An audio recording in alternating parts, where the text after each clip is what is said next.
So বন্ধুরা, আমি এখন চলে আসলাম আমাদের ঘাস ভুঁইতে ঘাস সংরক্ষণ করার জন্য। সো বন্ধুরা, আমার পেছনে দেখতে পারতেছেন এই যে ঘাস, এই ঘাসগুলো এখন আমি কাটবো, এগুলো সংরক্ষণ করে এগুলো বাসায় নিয়ে যাব, নিয়ে যেয়ে গরুকে কেটে কেটে খাওয়াবো।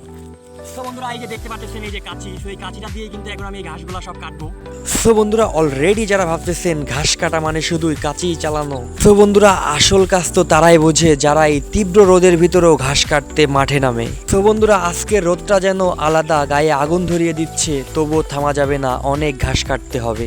সো বন্ধুরা, আমরা যখন তীব্র রোদে মাথার ঘাম ঝরাই তখন কিন্তু বন্ধুরা অনেকেই এসি রুমে ঘুমায়। সো বন্ধুরা, আমাদের পরিশ্রম আর মাথার ঘামেই কিন্তু তাদের খাবার তৈরি হয়। সো বন্ধুরা, ছোট কাজ বলে কিন্তু কিছুই নেই, কাজটা যদি মনোযোগ দিয়ে করেন তাহলে কিন্তু ইনশাল্লাহ একদিন বড় হবেই। সো বন্ধুরা, দেখতে দেখতে কিন্তু আমাদের ঘাস কাটা প্রায় শেষ। সো বন্ধুরা, দেখতে পাচ্ছেন আর অল্প কিছু ঘাস আছে, এই ঘাসগুলো কাটা হয়ে গেলেই কিন্তু আমি সোজা বাসায় চলে যাব। সো বন্ধুরা, ঘাস কাটতে কাটতে একটা কথা ভাবছি, কাছিটা যদি কথা বলতে পারতো তাহলে অবশ্যই সে বলতো, ভাই আস্তে কাটো, আমার অনেক লাগছে। তো বন্ধুরা, কাছিটা যদি কথা বলতে পারতো তাহলে কতই না ভালো হতো, কাছির সাথে গল্প করতাম আর তাল মিলিয়ে অনেক ঘাস কাটতাম। সো বন্ধুরা, ফাইনালি কিন্তু আমরা গল্প করতে করতে আমাদের ঘাসগুলো সব কেটে ফেললাম। এখন এই ঘাসগুলোকে সব বোঝা বেঁধে বাসায় নিয়ে যাব। বন্ধুরা, ফাইনালি দেখতে পাচ্ছেন এই যে অনেকগুলা ঘাস কিন্তু আমি একা একা কাটছি। সো বন্ধুরা, যে ঘাসগুলা আমি এতক্ষণ একা একা কাটছি, এই ঘাসগুলা কিন্তু এখন আমাকে মাথায় করে বাসায় নিয়ে যেতে হবে।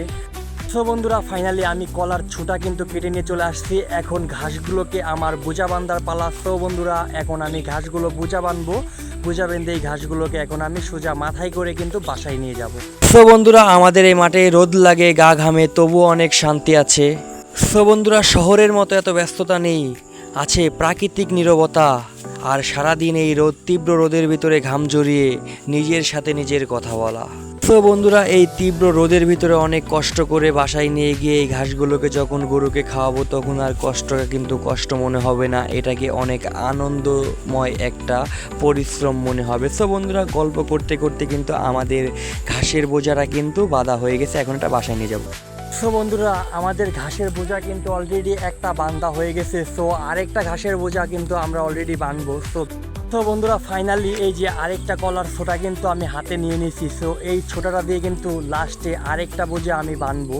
সো বন্ধুরা, গল্প করতে করতে কিন্তু আমরা অলরেডি ভিডিওর শেষের দিকে চলে এসেছি। সো বন্ধুরা, আপনাদের কাছে একটাই রিকোয়েস্ট থাকবে, যদি ভিডিওটা ভালো লেগে থাকে তাহলে অবশ্যই আমাদের চ্যানেলটা সাবস্ক্রাইব করে আমাদের পাশে থাকবেন, আর অবশ্যই একটা লাইক করবেন, কমেন্ট করবেন, আর আপনাদের বন্ধুদের মাঝে এই ভিডিওটা শেয়ার করতে কিন্তু ভুলবেন না।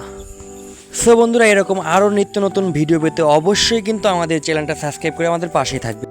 সো বন্ধুরা, অলরেডি আমাদের ঘাসের বোঝা কিন্তু দুইটাই বাঁধা হয়ে গেছে। সো বন্ধুরা, এখন এই ঘাসের বোঝাগুলোকে কিন্তু আমি একটা একটা করে মাথায় করে কিন্তু বাসায় নিয়ে যাব।